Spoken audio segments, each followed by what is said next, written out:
السلام علیکم ګرانو کتونکو څنګه یې ښه حیثیت مخه دی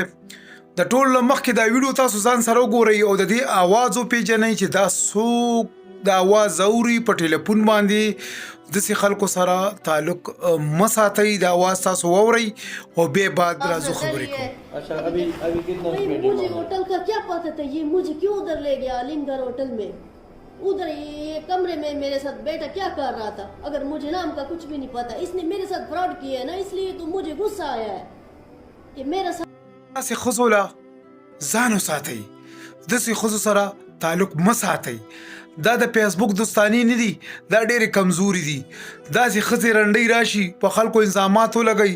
بیا ترې پیسې والي بیا وله ښې ډېرې هغوی سره هم حرامې پیسې وي ښې ډېرې روپۍ وله ورکړي په لکونو روپۍ وله ورکړي او ورور هغه هم په حرامه ګټلي کین د حلال سړي له حلالې پیسې وښکل ډېره سخته خبره ده د حلالې پیسې د هغه له وښکل ډېره سخته خبره ده چې کوم سره ارامي هغه ارامې پیسې به دې ښځو رنډو له خلک ورکوي او بیا به پرې ځان خلاصوي دا اواز وپېژنئ کله اکثر چې دی په ټلیفون در سره خبرې کوي اترې کوي او دا اواز نو مهرباني اول خو چا سره هم خبرې مه کوئ ښه خبره نه ده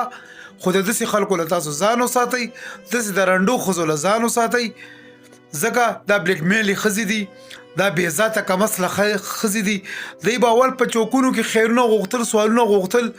ورځ کې به 1000 روپۍ پیدا کولې اوس د ورځې 10 لکه او 20 لکه روپۍ پیدا کوي دا اوازونه خو تاسو واورېدل که نه د دوی له ځان وساتئ خوشحاله اوسئ انشاءالله زه د دغه کم سړی چې د په حوالات کې دې ښځې اچولې وو